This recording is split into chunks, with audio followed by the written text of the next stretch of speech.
wonderful Thursday. It is one day closer to the weekend. Thanks for joining us. This is Florida Tonight. I'm Haley Hines. Is there a better day than Thursday? Maybe Friday, but we're almost there. Good evening and welcome. I'm Mark Wilson in for Chris. He's taking the night off. There's a lot of great stuff, though, he's going to be missing. He will contribute, though. Stay tuned for that, though. If you're into all things creepy and scary, and the name Zach Bagans, or Baggins, I believe is actually how you pronounce it, rings a bell, then you know this museum coming to Tampa will be full of frights. Plus, gorgeous. He's huge. He's beautiful. Oh, yeah, he is beautiful. Right? He's a big boy. Isn't he handsome? He sure is. What compliments. Who are these neighbors and officers swooning over? I know it's not a model or a Hollywood star. It is an unexpected visitor looking for some attention, and it is oh so Florida. So Florida. Well, what do Jason Kelsey and the Jacksonville Icemen have in common? Oh, riddle me this. You may think nothing, but the Icemen are proving that you're wrong. And are you hungry? Well, how about now? I sure am. We introduce you to the new chicken tender options at Disney World. These stories and more ahead on Florida Tonight. Well, Chris is not with us tonight. He is with us in spirit. Appropriate this time of year, of course. We should preface he's very much still alive, just off for the day, though. But we'll still have to check with him how he's feeling after this weekend's Bama game. But the other day, he was getting into the Halloween spirit by talking to spirits. Yeah, before he departed for the big day off, Chris caught up with the creative director behind this creepy event that's coming to Tampa that you just might want to add to your Halloween plans. It is my great pleasure to welcome Julia Tirananzi to Florida Tonight. Hi, Julia. Hi, how's it going? Oh, even better now. You are the creative director for Midnight Creative, who's behind that event coming up in Tampa.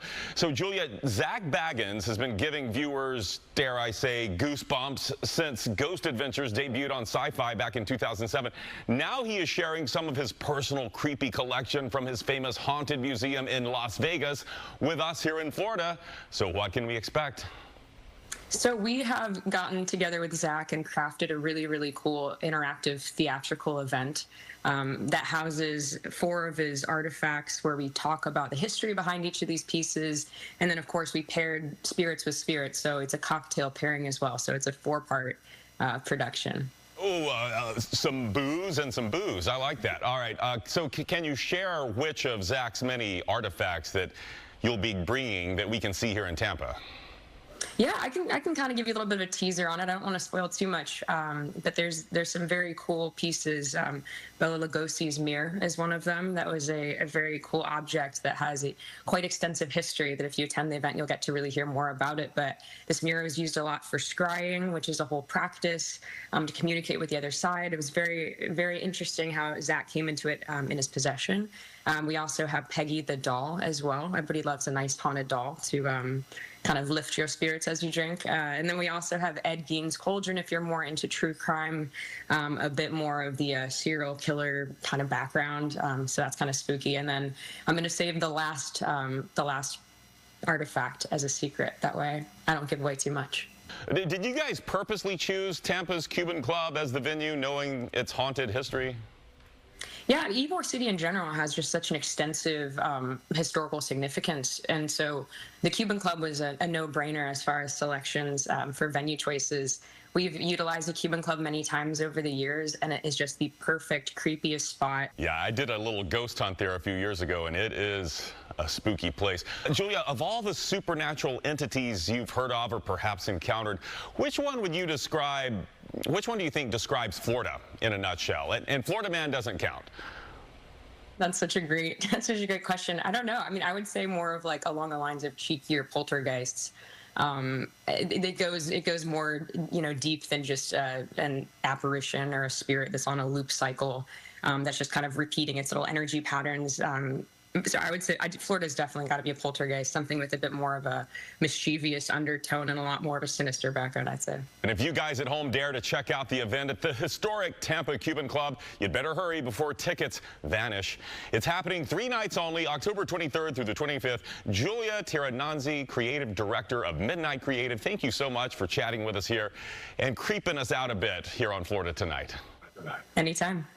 Yeah, making a date sounds like fun. All right, time now to take a look at what's making headlines across Florida tonight. Here is your Florida News Roundup. October is National Breast Cancer Awareness Month, and Orange County has turned pink with the help of Orlando Health. The sheriff's office has wrapped one of their patrol vehicles in pink. It's kind of hard not to see this cruiser on the streets. And how about this? Pick them up from behind, just like a little dog. Why is the neck like so long? I told you he'd whip you. Yeah. You gotta go in there and get him. Otherwise, he's gonna whip you again. Yeah, he will whip you. That's police in Daytona Beach playing Animal Planet, perhaps. Got a call of a massive iguana hanging out in this neighborhood. He was pretty healthy. Took some teamwork, some finagling, and some chasing, but after a bit, the iguana finally gave in.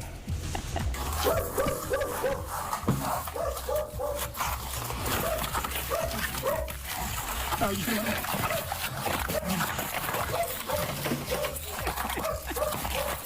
Yeah, now that's not the iguana barking. That is the dog. But the iguana wasn't having any of it. He seemed to kind of wanted to meet the dog, though.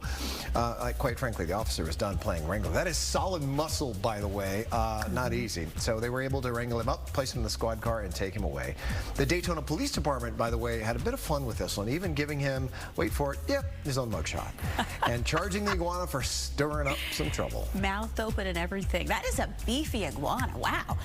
This picture is equal parts adorable and spooky. Lee County Sheriff's Office posted this photo of Crisis Canine Rolly enjoying a stroll on what they say was a beautiful morning. We love to see photos like this. Sure is indeed. Since we're showing photos of adorable dogs, come on now, look at this. Retired Osceola County canine Mateo stopping by for a visit to spend a little time with therapy dog Canine Murphy. Look at these two. These four-legged heroes are such good pups. Hope they got their bone. That's a great pick. They deserve many. Now time for your moment of zen.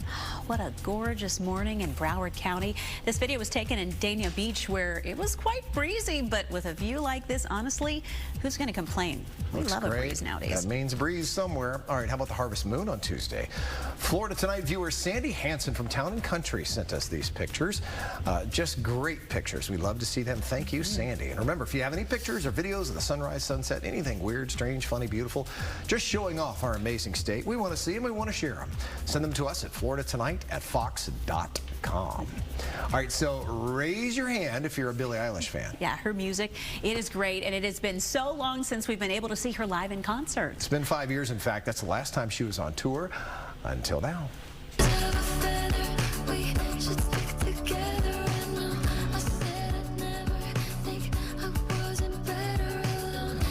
Eilish is taking the stage tonight in Miami for the opening night of her Hit Me Hard and Soft, the tour. Kicking off the tour in Miami is not the artist's first time, by the way. It was also her first stop for her Where Do We Go tour 5 years ago. That was back in 2020 before it ended just 3 days later. Oh, womp womp. But if you miss her tonight, she is also taking the stage Saturday and Sunday at the Kaseya Center. We are just getting started tonight. Indeed, coming up, we're going to talk cold brew and chicken tenders. Say no more. Sign me up. We're also talking hockey. Yeah, it's the start of the regular season for the Tampa Bay Lightning, the Bolts, and of course the Panthers. For hockey fans statewide, everybody jacked up tonight.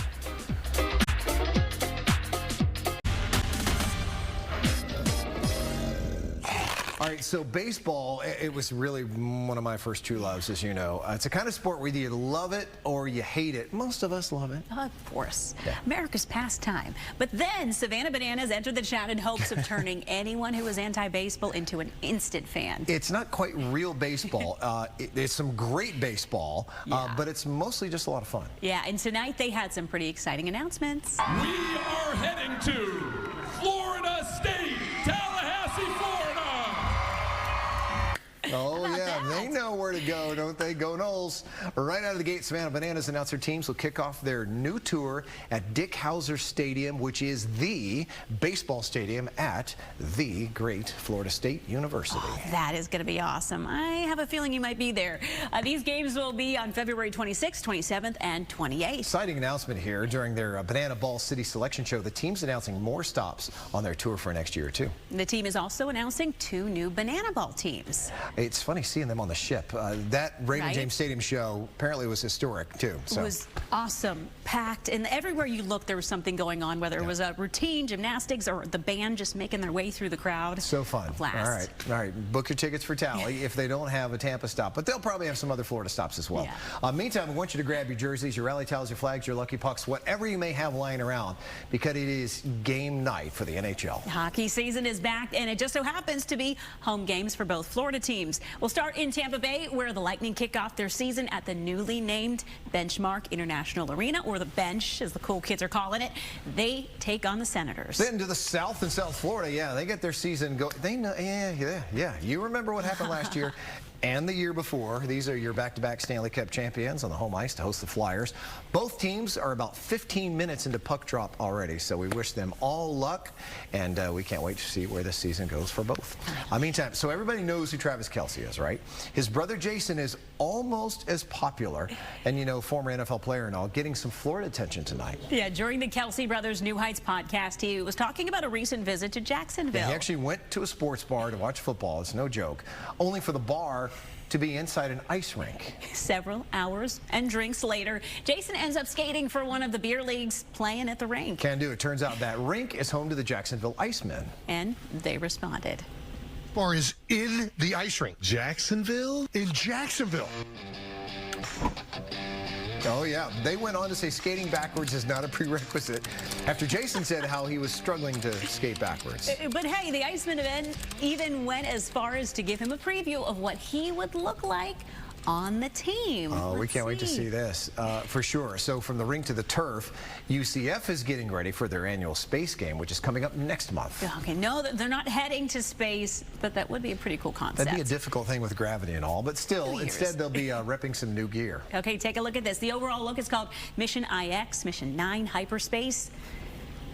Okay. Love it. Looks pretty cool. Look at the jerseys. It's not a new concept, especially for the Knights here, but it's actually their 9th year that UCF has honored its ties to NASA's space program with these space-themed uniforms. I love it. Black's always intimidating. It's always fun. Yeah. An honor to Florida and all the space programs, so good stuff.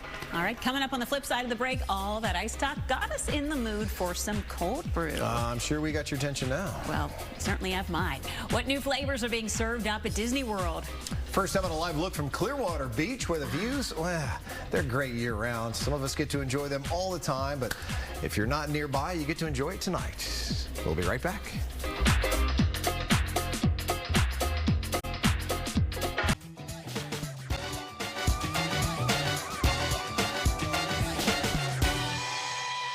Hi-ho, Kermit the Frog here, and I think that Gonzo is going to scream the loudest on Rock and Roller Coaster.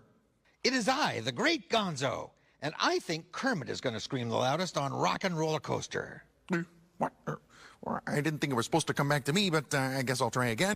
Yeah, if you can't tell, the Muppets are pretty excited for Rock and Roller Coaster's new Muppets overlay, trying to guess who will scream the loudest. It is Kermit the Frog, if you didn't guess already. But let's be real, it is the takeover we didn't think we needed. Yeah, we are here for it, though. We are ready. Disney Parks unveiled this new poster for the ride, which will race into Disney's Hollywood studios next summer. The poster says Rock and Roller Coaster starring the Muppets, and of course, it's their band, the Electric Mayhem. Yeah, don't worry, Miss Piggy, Kermit, the Great Gonzo, and everyone's favorites will be there as well. So that will be quite the ride that you will be able to enjoy. You know, sometimes, especially on those hot days, there may not be anything more refreshing to get the day going than a nice cold brew first thing in the morning. And when it comes to staying caffeinated, Disney makes sure that is possible. Especially with their new lineup of cold brews. We will start at the Magic Kingdom at the Cheshire Cafe. You can make sure you won't be late with the White Rabbit. It's a Joffrey's cold brew with white chocolate sauce, raspberry cold foam, and topped with raspberry powder and a chocolate piece. Oh, you had that chocolate. All right, if you're at the other side of the park, though, you can stop at the Golden Oak Outpost for the Honey Lavender Cold Brew. That sounds good. It's got honeycomb toffee with a sugar candy piece on top. Oh, boy. Over at Hollywood Studios, you can stop for the Epic Cold Brew Spectacular at Epic Eats, which is a vanilla cold brew with cookie butter cold foam. There it is. That's the one I want. Head spinning, decisions. Then we've got Epcot serving up this cold crumb from Kringla Bakery in the Norway Pavilion. This has a coconut flavored cold brew, vanilla custard cold foam, and then some shredded coconut to round out the top. And at Animal Kingdom in the Avatar world, the Ube Cold Brew is serving up this cold brew with ube sweet cream, butterfly pea tea, whipped topping, and freeze-dried strawberries. Ube, if you haven't tried it yet, is a Filipino purple yam that's sweet and nutty and so delicious. I was just saying, it would be great if they could offer a cold brew flight, so you can try a little bit of each of them instead of just drinking 5 cold brews in one day. You can't just have one. No, that's the problem. You gotta try them all. Well, if we know anything, then we should know that Disney did not stop with a cold brew. For sure. Say goodbye to the traditional chicken strips because these babies are getting a makeover.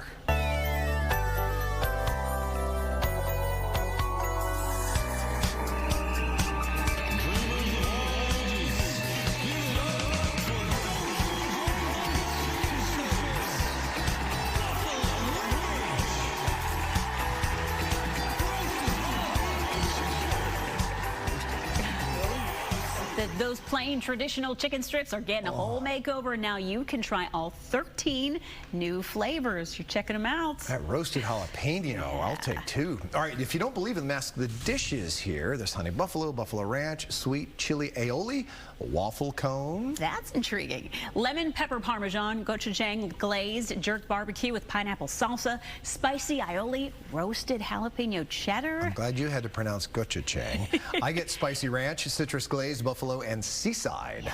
The best part is the waiting for these is over because they are available now around all of the Disney parks. What better person to talk about all the latest Disney and Orlando Parks news than Theron White? Hey there, happy Thursday. Hello, always happy to join. All right, let's start with the topic everyone is talking about, price hikes. So it's not uncommon to see prices go up every year for Disney, but this seems like a lot. Yeah, this is the first time that for peak days, visiting Magic Kingdom will now be more than $200 for a single day ticket. Now, if you're buying a multi-day ticket package, it's not going to be that much. But if you're just going for one day around Christmas, this is a lot of money. It's plus $200. To be a bit of a Disney advocate and lean for their side, it is, if you think about the hours throughout the day, it's cheaper per hour than it is to go to like a major sports event or it is to go maybe a concert, but it is $200+. So if you and your family want to go during the week of Christmas, you should expect a lot of money. You know, when you put it that way, it seems perfectly reasonable. Just go in there, make sure you soak up every inch of that park. Exactly. Now, after paying the price to get into the park, at least there are some things visitors can look forward to. So we'll start with what's going on at Animal Kingdom, because next month a new Zootopia Better Together show opens up at the Tree of Life. Tell us about that. Yeah, that's going to officially open on November 7th, but if you're a pass holder, you can go for an early preview on the 5th or the 6th. You've just got to use the virtual queue system on the My Disney Experience app. We know that this is going to be replacing the It's Tough to Be a Bug attraction, and it's going to have a brand new animatronic that is built just for this attraction. We don't have all the details, but it's a 3D show. It's using the iconic Zootopia characters. I'm very excited to check this out when it does officially open next month. Very cool. And with the wave of a wand, the littlest of princes and princesses are getting a little extra fairy dust too. Bibbidi Bobbidi Boutique is offering a new package lineup with a special guest. Yes, you will be able to meet the fairy godmother now whenever you do Bibbidi Bobbidi Boutique. There's going to be 3 total packages. The cheapest is $60 all the way up to $230. But no matter which package you do, you can go and meet the fairy godmother afterwards. This is a really, really fun experience, something that's been at Walt Disney World for a very long time. You can see the princesses walking around the park fully decked out in their gowns, their makeup, and their hair and everything. So whichever level you do, they've got those prices, they've got those packages, and of course, now a surprise ending with the fairy godmother herself. Wow. Every time I see those little kids walking around with the glitter in their hair and the costumes, it is just the sweetest thing. And my daughter's 4, so I can't wait to bring her there. And now with this little extra sprinkle of fun in there, that'll be extra worth it for sure. Theron White, as always, it is great having you join us here on Florida Tonight. We will talk real soon. Perfect. Y'all have a great night. You too. Well, from one Orlando park to the next, get ready to deck the halls this holiday season at Universal. Here we go. It's kind of weird to think about Christmas before Halloween, but that's what we do. It's going to be here before we know it. That's why. Guests will be able to enjoy the holidays here starting November 21st through the new year. The fun includes Christmas in the Wizarding World of Harry Potter, Grinchmas, and Universal's Holiday Parade featuring Macy's. And we know Epic Universe will get some holiday decor. Also, there's going to be a ton of holiday-themed food at all the parks, so get ready for the fun. All right, well, next here on Florida Tonight, we are getting a peek inside this oceanside mansion. Oh my goodness, that is a house. Well, it's no longer for sale, and we will tell you who bought the massive mansion coming up next. Finally, here on Florida Tonight, you likely know his name from Barstool Sports or from ranking pizzas across the country. Here in Florida, one bite. Done plenty of Florida, we know that. It seems Dave Portnoy has snapped up another mansion at his real estate portfolio, and this one comes with some views. Check this out. His latest purchase, a waterfront property in Isla Mirada, costing a whopping $31.2 million. What a home, what a place. I love Isla Mirada. He was able to snag this mansion for quite the deal, though. Only $27.7 million. Oh, wow. So, yeah, got a deal. But it has got it all. Yeah, the 1.65-acre lot spans more than 10,000 square feet. It includes a private beach, a boat ramp, 2 pools, pools and lush tropical landscaping. Ooh, what is that? On the inside, look at that. Inside it's got 8 bedrooms, 9.5 bottles, and 9.5 bottles, many more bottles than that, 9.5 baths. That is a clear 180 bottle wine cellar that you can see what's in there if you can't decide what you want to drink. An outdoor kitchen with a brick oven pizza, a brick pizza oven, so many things. That is a dream. We should mention here the selling price was a record in the Keys. And welcome home, Dave Portnoy. It is indeed, and it's clearly hurricane hardy because they just might need that. But great spot indeed, and it's good to be president of Barstool. Yeah, wonderful. We'll be seeing some pizza tours throughout the Keys. Oh, for sure. Thank you so much for watching Florida Make sure Tonight. to follow us here on Facebook. And on Instagram at FLA Tonight. We will see you next Tuesday since sports is kicking us off the air. But hey, we're always with you on Fox Local Streaming. Thanks for watching. Take care.